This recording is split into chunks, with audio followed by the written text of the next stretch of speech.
जानते हैं एक ताकतवर सेना और एक कमजोर सेना में क्या फर्क होता है? सैनिकों की तादाद नहीं, उनकी हिम्मत। It means that you should have to fight and fight to win. Indian army का हर जवान और हर ऑफिसर वीरता से भरा हुआ है। किस टाइप के सिचुएशंस आ सकती हैं, किस टाइप की प्रेशर्स उनको हैंडल करने हैं, वो उनको उनके बारे में यहाँ पे सिखलाया जाता है। हम एक लीडर को यहाँ पे प्रिपेयर कर रहे हैं और लीडर का काम है सबसे पहले अपने ट्रूप्स को किसी भी ऑपरेशन, किसी भी वॉर या किसी भी सिचुएशन में लीड करना। तो लीड करने के लिए वीरता चाहिए। तकनीक और हथियार नहीं, हौसला।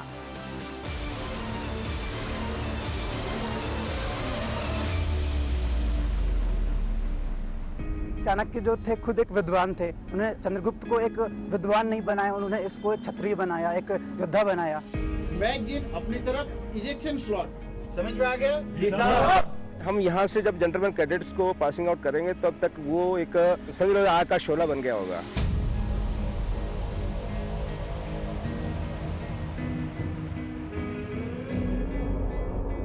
महंगा आधुनिक असलहा नहीं, देश प्रेम की हद।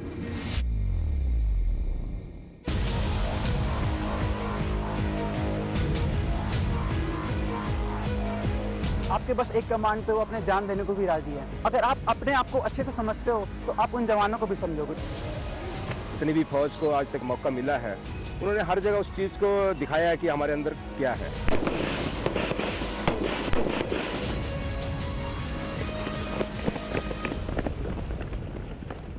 इनके जहन में ये बात बिगनिंग से ही रह जाए कि उनका जो कैरेक्टर है वो सिर्फ लड़ाई के क्षेत्र में नहीं है, बल्कि हर एक अदर एस्पेक्ट्स के अंदर भी ध्यान देने की जरूरत है।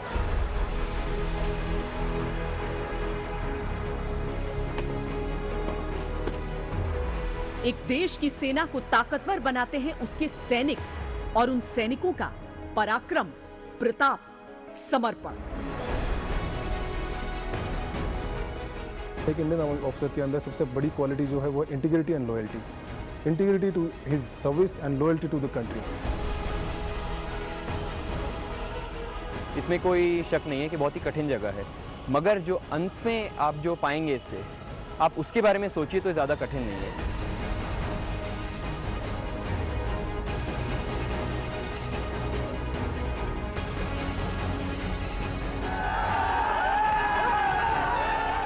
जो पासिंग आउट कैडेट्स है वो अंतिम पग को क्रॉस करते हैं, तो वो लम्हा एक अलग ही चीज़ होती है और हर कैडेट उसका बेसब्री से इंतजार करता है।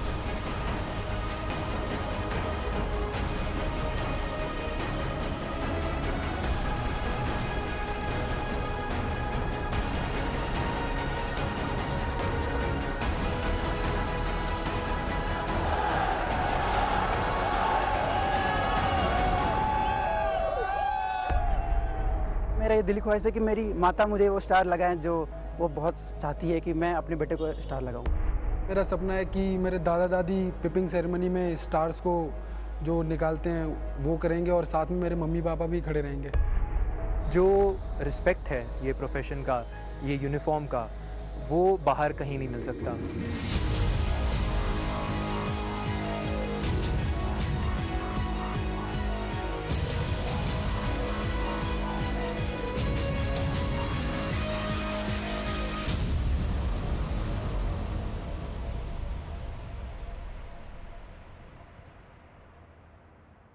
नमस्कार, जय हिंद, वंदे मातरम। अगर आपको भारतीय होने पर नाज है तो आपको हर वो किस्सा सुनने का अधिकार है, जानने का अधिकार है जो भारत के गर्व का हिस्सा है। इस बार हम आपको आतंक से टकराते शौर्य की गाथा सुनाएंगे तो सुनाएंगे उन सैनिकों के बनने की कहानी भी जो हमारे आपकी शान है, हिंदुस्तान का अभिमान है। हम देश को सबसे ऊपर रखते हैं। उसके बाद जिन लोगों को हम कमांड कर रहे हैं उनकी सेफ्टी, उनका कंफर्ट हमारे लिए नेक्स्ट। और सबसे अंतिम में आती है हमारी खुद की सुविधाएं, हमारा कल्याण। जिस देश के रक्षकों की प्राथमिकता की सूची ऐसी हो, उस देश में जियो बेखौफ।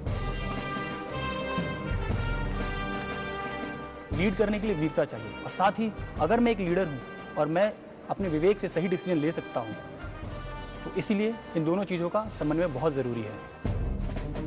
जिस देश के सैनिकों की वीरता में भी विवेक शामिल हो, उस देश में जियो बेधड़क। भारत के योद्धा यूं ही नहीं बनते, उनमें लगता है थोड़ा सा फौलाद, थोड़ी सी नरमी, थोड़ा सा साहस, थोड़ी सी चौकसी, थोड़ा सा गुस्सा, थोड़ी सी संवेदना। वो गोली चलाते हैं तो ढाल भी वही बनते हैं, वो वज्र बनकर टूटते हैं तो संभालते भी वही हैं। वो जिगर वाले तो हैं, पर दिल वाले भी हैं। ये है देहरादून का इंडियन मिलिट्री एकेडमी, यानी IMA, और ये है दुनिया की तीसरी सबसे बड़ी सेना के भविष्य। सेना का मतलब ही है अनुशासन, लेकिन भारतीय सेना का अनुशासन परंपराओं में पिरोया हुआ है, संस्कारों में गढ़ा हुआ है। इसकी शुरुआत इसी मंदिर से होती है। यहीं से निकलते हैं वो वीर जो हमें वंदे मातरम कहने का हक दिलाते हैं और वंदे मातरम न कहने की आजादी भी। तो वीरता की कहानियां सुनाने से पहले आइए हम आपको वीर बनने की कहानी सुनाते हैं।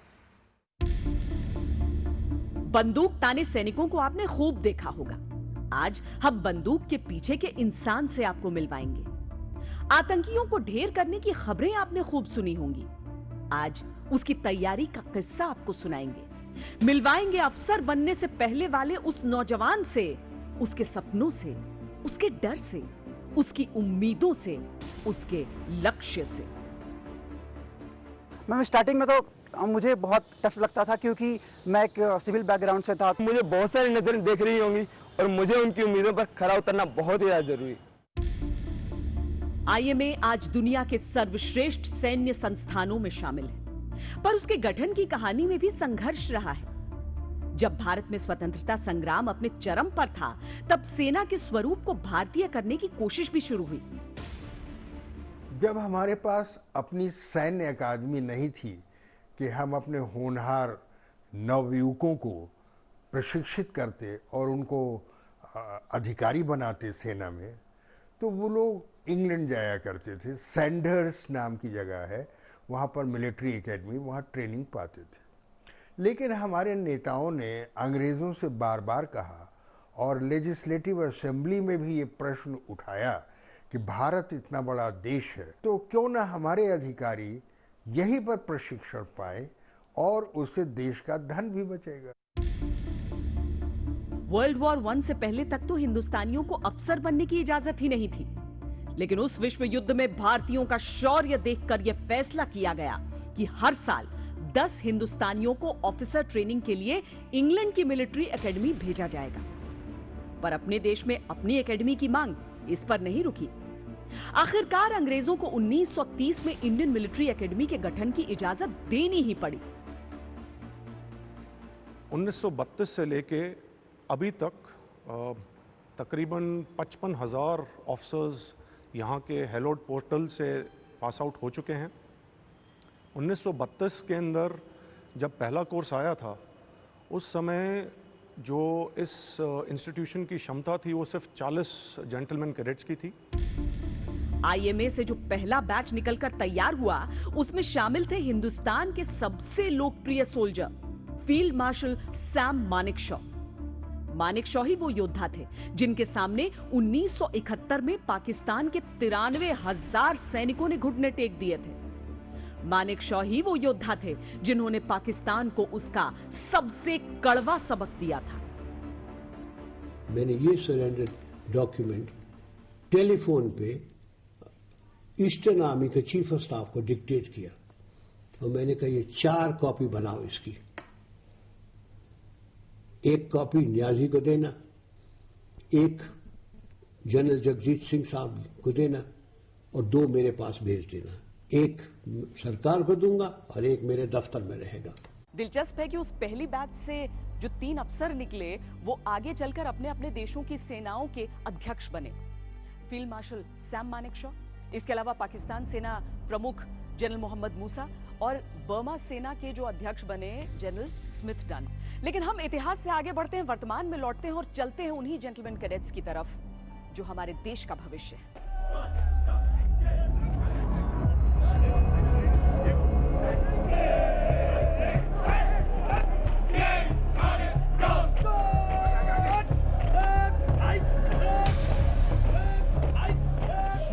हवा में जोश है, फेफड़ों में जाते ही सीना चौड़ा कर देती है।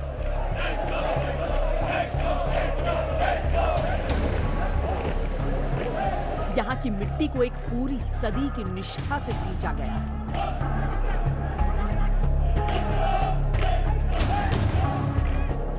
फिजा में भारत माता की जय का उद्घोष बसा है। यहाँ तो जैसे हर रंग तिरंगा दिखता है।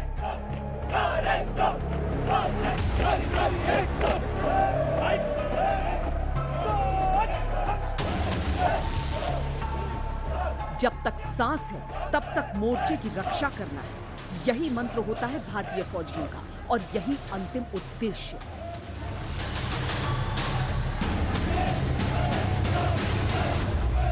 जहां हम और आप उम्मीद छोड़ देते हैं, ये वहां अपने हौसलों से नए रास्ते बनाते हैं।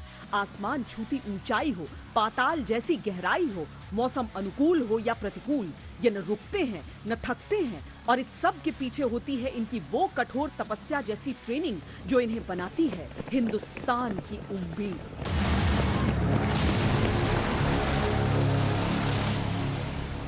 जब एक नौजवान इंडियन मिलिट्री एकेडमी को ज्वाइन करता है तो वो एक सिविलियन के तौर पे इंडियन मिलिट्री एकेडमी ज्वाइन करता है।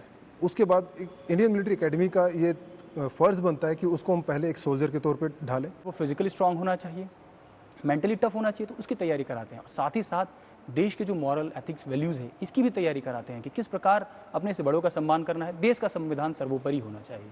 जैसे tactical training, weapon training, map reading, plus academic classes होती हैं जिसमें हमें character, leadership, military psychology, military history, geography, army से रिलेटेड जितने भी सब्जेक्ट हैं जो एज ए ऑफिसर हमें काम आएंगे, इसके बारे में सिखाया जाता है।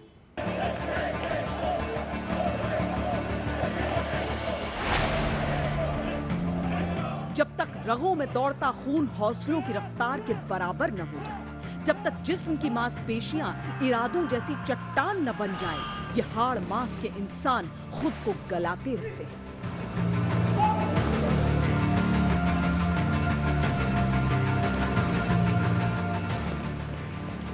हम तो सबसे पहले तो उनको सेफ्टी का वर्षन, जैसे हम ट्रेनिंग दे रहे हैं तो वो पहले फर्स्टली अपनी सेफ्टी और अपने साथियों की सेफ्टी का, उसके बाद उसको लड़ाई के हालात के हिसाब से हम उसको वेपन ट्रेनिंग देते हैं ताकि वो लड़ाई के जब उसको मौका मिले, लड़ाई हो चाहे सीआई हो, जब भी उसको मौका मिले तो उस चीज़ का वो भरपूर फ़ायदा उठा के वहाँ पे वो अच्छा काम करके एक अच्छा नाम रोशन कर सकता है। यहाँ से जब जेंटलमैन कैडेट्स को पासिंग आउट करेंगे तब तक वो एक समझ लो आग का शोला बन गया होगा।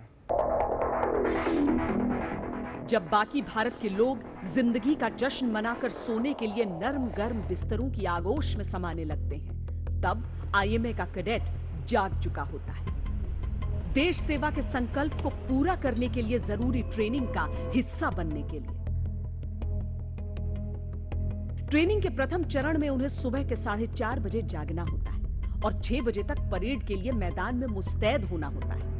40 मिनट की परेड के बाद क्लास शुरू होने से पहले 1 घंटे का वक्त मिलता है, जिसमें उन्हें नहाना है, यूनिफॉर्म पहनना है और नाश्ता करके वापस क्लास के लिए लौटना है।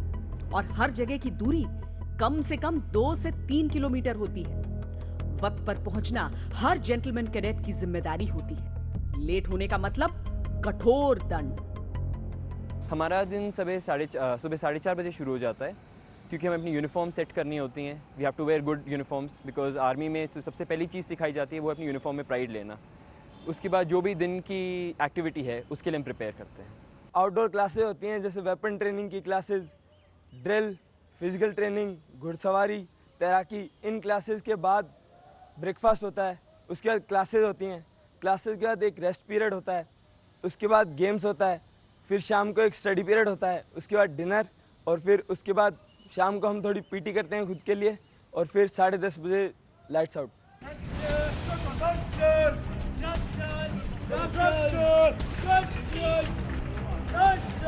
परिसर में कैडेट्स हर दफा आपको भागते दौड़ते दिखेंगे। नियम कहते हैं कि अगर कैडेट अकेला है तो साइकिल पर सवार नहीं हो सकता, उसे साइकिल लेकर दौड़ना पड़ेगा।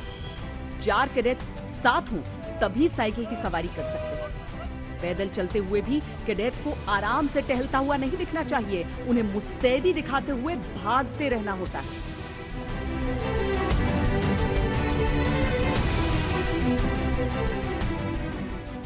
मैम स्टार्टिंग में तो मुझे बहुत टफ लगता था, क्योंकि मैं एक सिविल बैकग्राउंड से था, तो आपके कंफर्ट जोन से हटाकर आपको इतने ऐसे रूटीन में डाल देते थे जहाँ पे आपको फिजिकली स्ट्रांग, मेंटली टफ होना पड़ता था। तो स्टार्टिंग में तो बहुत बुरा लगता था, पर अब बहुत अच्छा लगता है क्योंकि मैं इस बैकग्राउंड में पूरी तरह से ढल चुका हूँ। काफ़ी मुश्किल हुई, पहले 1-1.5 महीने तो एकदम पता ही नहीं चल रहा था कि कैसे हम आगे बढ़ेंगे और हमारी ट्रेनिंग हम पूरी कंप्लीट भी कर पाएंगे या नहीं।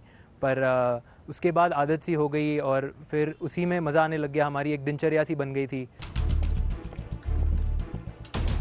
लंच और क्लास के बीच कड़ा शारीरिक प्रशिक्षण भी महत्वपूर्ण है। इस बीच अगर कोई गलती या चूक हो जाए तो सजा के तौर पर शारीरिक श्रम बढ़ा भी दिया जाता है। शाम को स्टडी के लिए वक्त मिलता है, लेकिन अगर किसी को कोई ड्यूटी का जिम्मा दिया गया है तो उसे शाम को फिर आधे घंटे के अंदर परेड ग्राउंड में जाना होता है। डिनर हुआ हो तब भी, न हुआ हो तब भी। इसके बाद भी जरूरी नहीं कि रात को चैन की नींद के लिए बिस्तर मिल ही जाए। अगर किसी अधिकारी को यह लगा कि दिन की ट्रेनिंग के वक्त किसी नियम का उल्लंघन हुआ है या अनुशासन के पालन में कोताही बरती गई है तो कैडेट के लिए सजा तय है, और वो सजा कई तरह की हो सकती है। 16 ईंटों से भरा बैग पीठ पर लादकर और साइकिल को सर पर रखकर पूरे मैदान के चक्कर लगाना, मैदान में सामने की तरफ या पीछे की तरफ बिना रुके लुढ़कते रहना, रात भर पुशअप या सिटअप लगाने की सजा, या किसी रस्सी पर चढ़कर वहीं ऊंचाई पर बैठे रहने की सजा। और यह सजा तब तक चलती रहती है जब तक नीचे उतरने का आदेश न दे दिया जाए।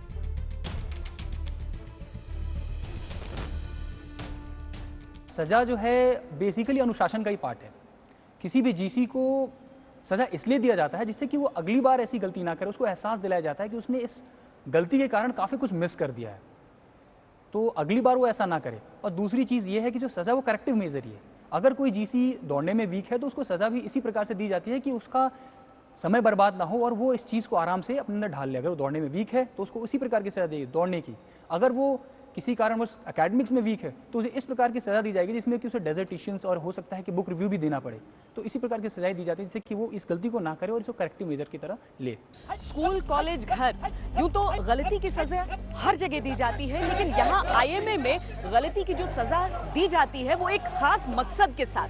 दरअसल कोई भी जेंटलमैन कैडेट यहाँ पर जो आता है उसके व्यक्तित्व से अहंकार को उखाड़ फेंकना होता है।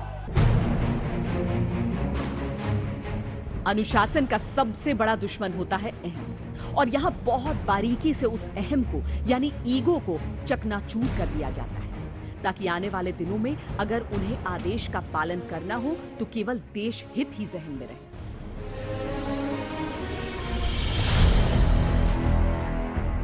सजा हमेशा शारीरिक होती है और अधिकतर ऐसी जो क्षमता की सीमाओं को चुनौती दे दे। ड्यूटी पर ऑपरेशन के दौरान कई ऐसे मौके आते हैं जब कठिन पहाड़ी रास्तों पर घायल साथी को उठाकर आगे बढ़ना होता है। सजा के तौर पर अपने शरीर के वजन से अधिक बोझ उठाने का मकसद वहां भी नजर आता है। एक्चुअली मैं लेट हुआ था अपनी क्लासेस के लिए, उसके लिए मुझे पनिशमेंट मिली थी तकरीबन 5 मिनट। उसमें मुझे एक रूट मार्च मिला था जिसमें मुझे 20 से 25 किलोमीटर 10 से 15 केजी वेट के साथ भागना पड़ता है।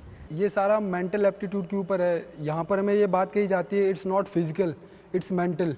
मीन्स अगर आप उसको फिजिकल सेंस में लोगे तो आपको प्रॉब्लम होगी, लेकिन अगर आप उसके बारे में सोचोगे ही नहीं तो नॉर्मली आप कुछ भी कर सकते हो। कितना भी वजन दे दिया जाए आप हर एक चीज़ को कर सकते हो, मतलब कि आपको पता ही नहीं चलेगा कि आपने इतना वजन लिफ्ट कर रखा है। रूट मार्च होता है, एक दौड़ होती है, वहाँ हमें वेट लेके लगभग 24 किलोमीटर भागना होता है, 15 किलो ही लगभग।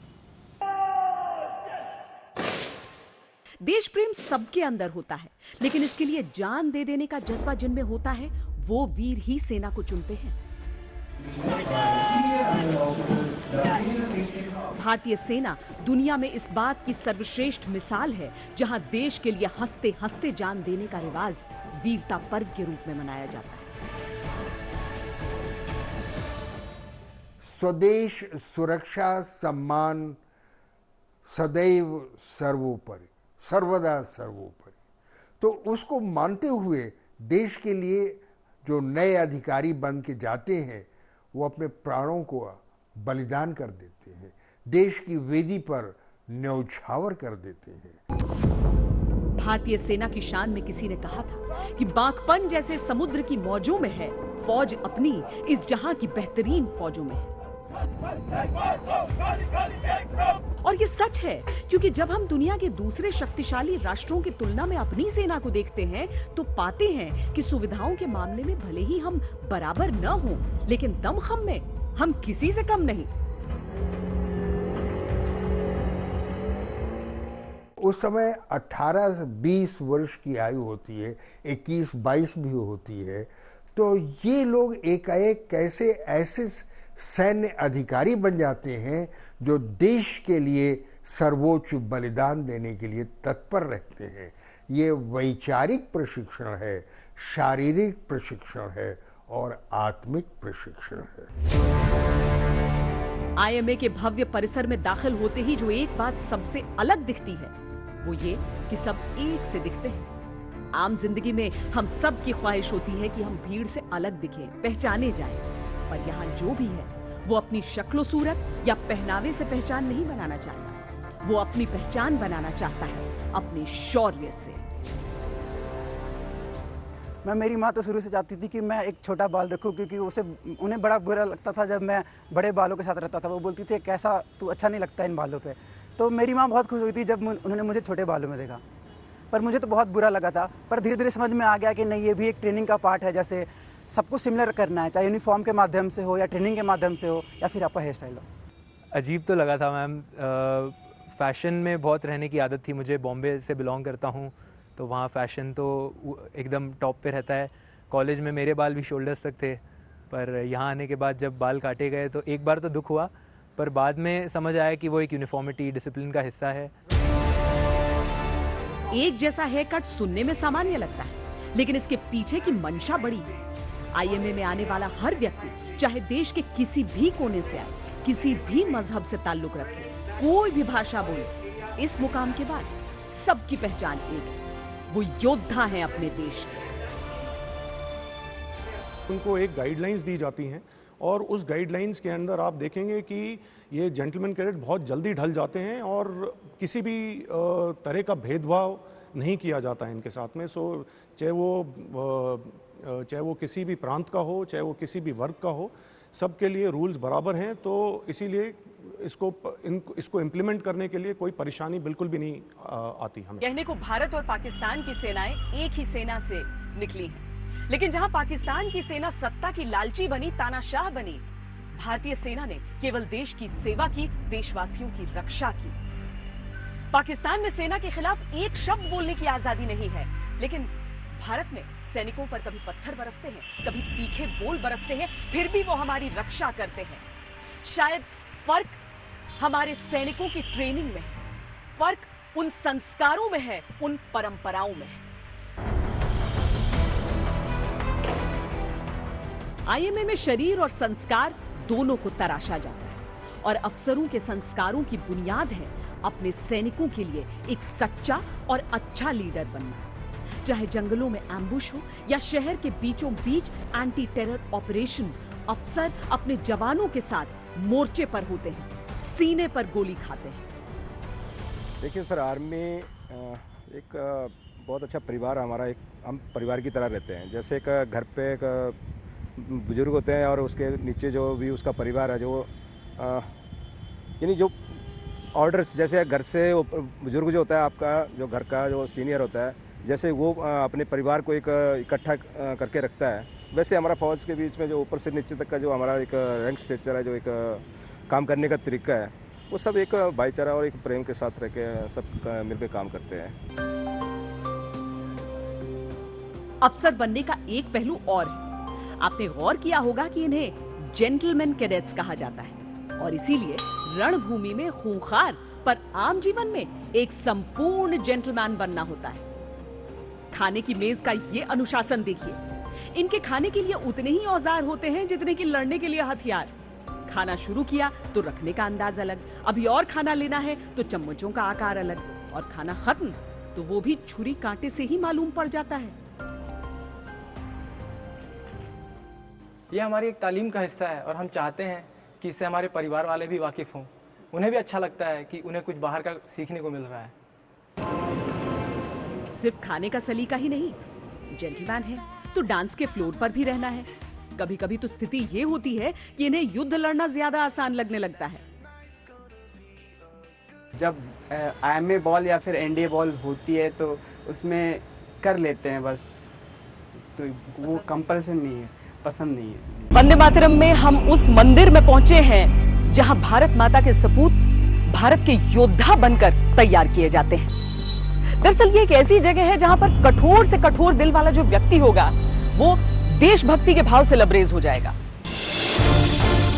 जो हमारे लिए तस्वीरें हैं वो इनके लिए जिंदगी है।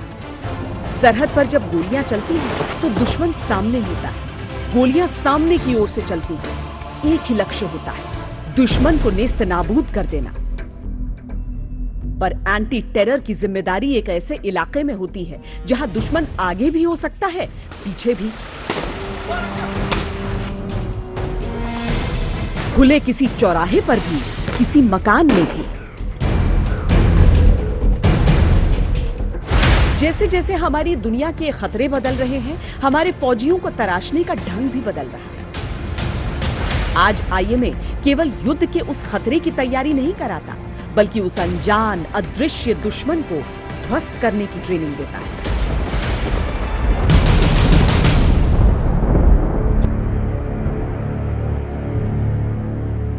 सब कन्वेंशनल वॉरफेयर के बारे में भी उसको अच्छे से यहाँ से सिखा के भेजा जाता है। उसको यहाँ पे हर चीज़ के बारे में बताया जाता है कि एक सब कन्वेंशनल वॉरफेयर के अंदर एक ऑफिसर से क्या एक्सपेक्टेड है, उसको अपने ट्रूप्स को कैसे कमांड करना चाहिए, उसको एक सब कन्वेंशनल वॉरफेयर के अंदर कैसे उसको एक्ट करना चाहिए। एंटी टेरर ऑपरेशन की कठिनाई ये है कि दुश्मन कहीं से भी वार कर सकता है। यहाँ 360 डिग्री की सतर्कता चाहिए। दुश्मन किसी भी वेश में हो सकता है, यानी अद्वितीय चौकसी चाहिए। किसी भी मासूम को अपना ढाल बना सकता है, यानी फौलाद से मजबूत कलेजे में संवेदना भी चाहिए। GC का मतलब होता है जेंटलमैन कैडेट। कैडेट इसलिए क्योंकि वो आर्मी की ट्रेनिंग कर रहा है, और जेंटलमैन इसलिए क्योंकि आर्मी की ट्रेनिंग के साथ साथ उसे देश का एक आप कह सकते हैं सही नागरिक, जो कि रूल्स को फॉलो करे और देश की रक्षा करे, देश का सम्मान करे। आसान नहीं होता एक हाथ से मारना, दूसरे हाथ से बचाना, पर भारतीय सेना के यही वो संस्कार हैं जिनका जिक्र हम बार बार कर रहे हैं। भारतीय फौज दुनिया की बाकी सेनाओं से बहुत अलग है। यहाँ नागरिकों को बचाने के लिए कई दफा खूंखार आतंकियों से भिड़ंत शरीर के साथ दिमाग का खेल बन जाता है। दरअसल आतंकी अमूमन जान बचाने के लिए रिहायशी इलाकों में छिपते हैं, मासूमों को ढाल बनाते हैं। उन घनी गलियों और घरों से आतंकियों पर प्रहार के लिए ही हाउस इंटरवेंशन की ये कला इतनी महत्वपूर्ण है।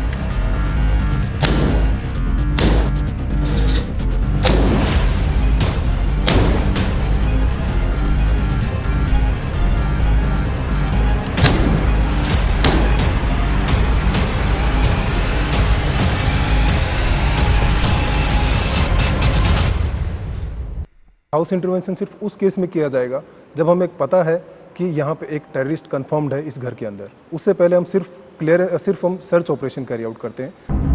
ये विजयंत टैंक है, 1965 में भारतीय सेना में शामिल किया गया था और 97 तक इसे फेज आउट किया गया। इसी टैंक के नाम पर, क्योंकि इसने 1971 के युद्ध में पाकिस्तान के दांत खट्टे किए थे, कैप्टन विजयंत थापर के पिता ने उनका नाम रखा था। विजयंत थापर करगिल के युद्ध में शहीद हुए थे, उन्हें वीर चक्र से नवाजा गया था। वो यही IMA के पास आउट हैं। बहरहाल युद्ध की बात चली है तो जहन में ये आता है कि एक वक्त था जब युद्ध विराम हो जाता था सूर्यास्त के साथ, लेकिन आज रात के अंधेरे में खतरे हर तरफ मंडराते हैं और उसके लिए भी एक खास ट्रेनिंग होती है।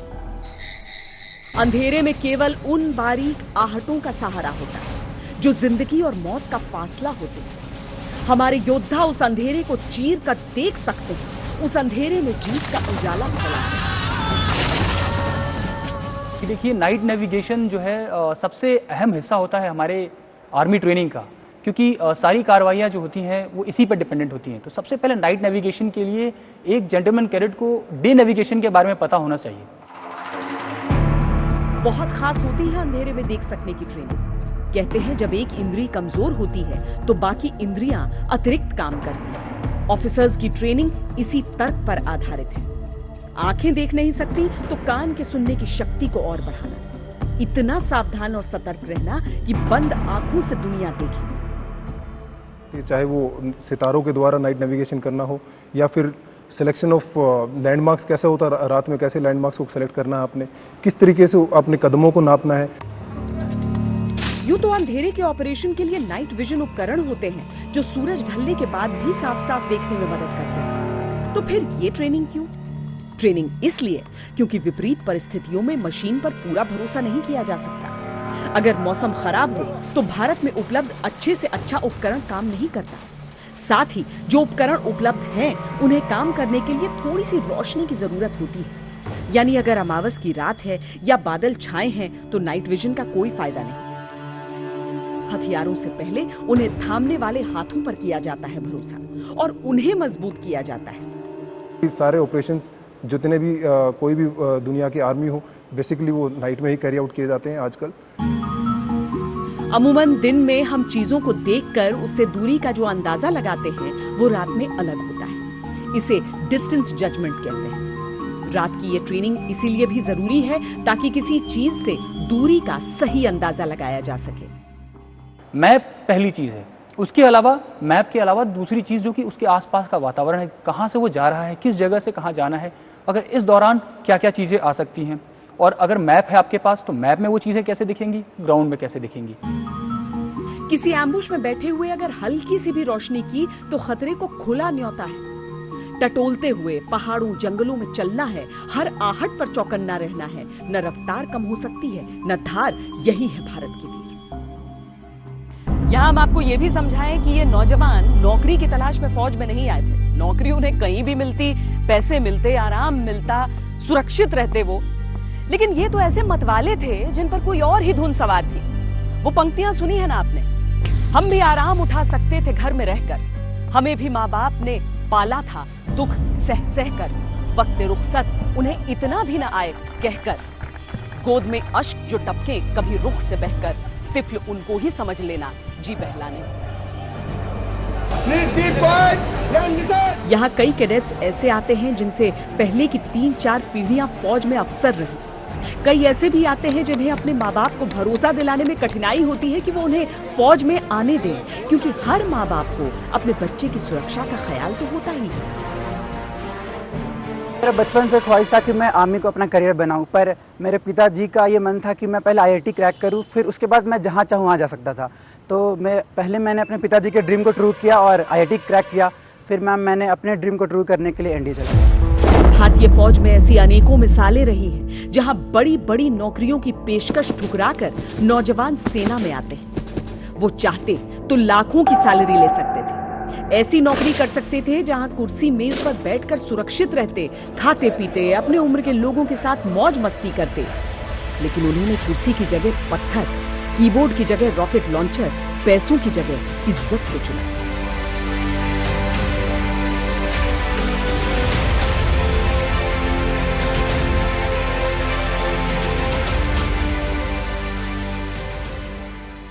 वो तीनों में सिलेक्ट हो गए थे, आर्मी में, निफ्ट में और होटल मैनेजमेंट में।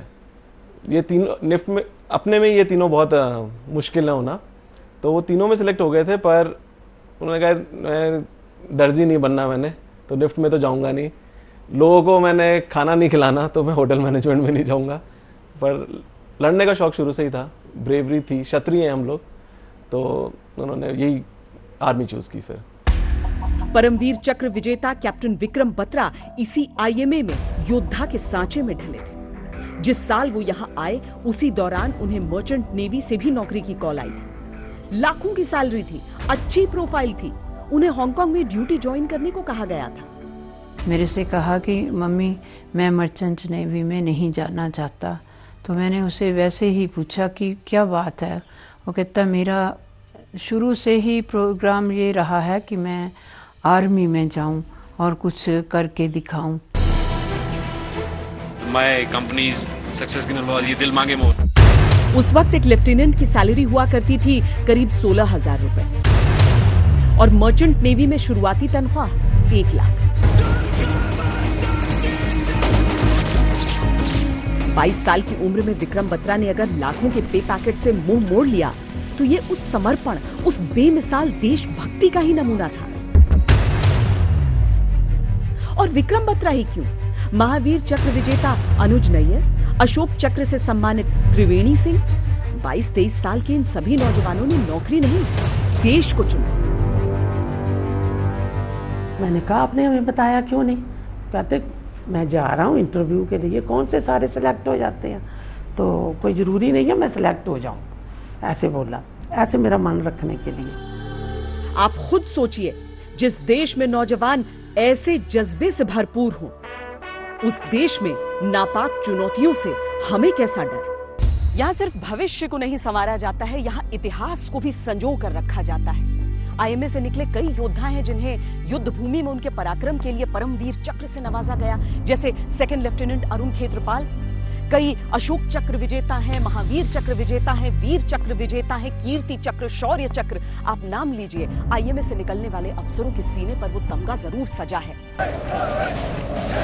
हिंदुस्तान समेत दुनिया भर में करीब 60,000 ऐसे ऑफिसर्स हैं जो इंडियन मिलिट्री एकेडमी से पास आउट हुए। आईएमए से निकले कैडेट्स में Angola, Afghanistan, Bhutan, Burma, Ghana, Iraq, Jamaica, Kazakhstan, Kyrgyzstan, Malaysia, Nepal, Nigeria, Philippines, Singapore, Sri Lanka, Tajikistan, Tanzania, Tonga, Uganda, Yemen, Zambia, यहां तक कि पाकिस्तान के फौजी अफसर शामिल। न सिर्फ भारत बल्कि पूरी दुनिया में आईएमए का नाम सर्वश्रेष्ठ कैडेट्स निर्माण के लिए जाना जाता है। सैन्य इतिहास में न जाने कितनी इबारतें आईएमए के कैडेट्स की शान में लिखी जा चुकी हैं, और अब तो हर रोज, हर सुबह कोई न कोई ऐसा कैडेट जरूर प्रशिक्षण ले रहा होता है जिसकी वीरता के किस्से लिखने का इंतजार इतिहास कर रहा होगा। ये जो अंतिम पग लिखा हुआ है, ये आईएमए की सबसे महत्वपूर्ण जगह है। महत्वपूर्ण उन जेंटलमैन कैडेट्स के लिए जो इसे पार करते ही भारतीय सेना के अफसर बन जाएंगे। आप समझ सकते हैं कि कितने बड़े बड़े सैनिकों ने इसे पार किया है और उसके बाद देश की रक्षा ऐसी की है कि सरहद किसी को पार नहीं करने दिया है। हर एक भारतवासी के लिए ये जगह, ये स्थल पूजनीय होनी चाहिए।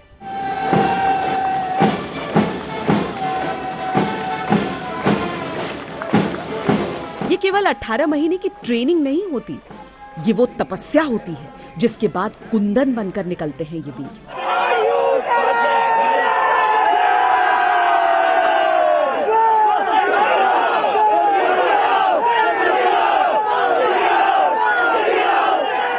उस अद्भुत क्षण का गवाह बनने के लिए माता पिता, भाई बहन सब पहुंचते हैं, लेकिन यहां भी एक खास परंपरा है। अफसर बनने की निशानी ये सितारा जब कंधों पर टांका जाता है तो दाएं कंधे पर पिता लगाते हैं, बाएं कंधे पर मां, क्योंकि दाएं कंधे पर रखकर बंदूक चलाई जाती है जबकि बाईं ओर होता है दिल। ये कहता है कि एक फौजी के कंधों पर शक्ति और भावनाओं का संतुलन है। मुझसे ज़्यादा मेरा परिवार इसके लिए बहुत ही उत्साहित है मेरी पासिंग आउट को लेकर। मेरा सपना है कि मेरे दादा दादी पिपिंग सेरेमनी में स्टार्स को जो निकालते हैं वो करेंगे, और साथ में मेरे मम्मी पापा भी खड़े रहेंगे। इसके बारे में मैंने कई बार सोचा है। जब ये प्रशिक्षण खत्म होता है तब तक वो पहचान पीछे छूट चुकी होती है जिसे लेकर एक कैडेट आईएमए की ट्रेनिंग के लिए आता है। उसके सोचने का तरीका और सहने की क्षमता बदल चुकी होती है। वो दिखता एक इंसान है, लेकिन उसके अंदर कई इंसानों की शक्ति और तेजी समा चुकी होती है। उसे दिखता है तो बस अपना लक्ष्य। वो बन चुका होता है अमोघ अस्त्र, जो चलता है तो दुश्मन का सर्वनाश निश्चित होता है।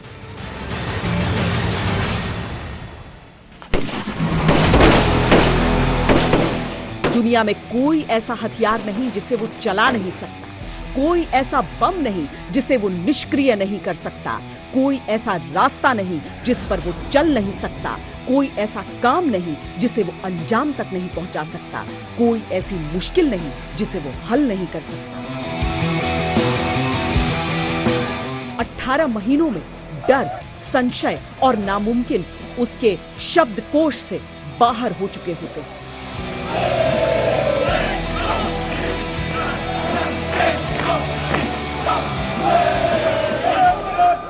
ये अंतिम पग पार करते ही अब वर्दी ही उनका अस्तित्व है, योद्धा ही उनकी पहचान, देश ही उनका दायित्व, तिरंगा ही उनका धर्म।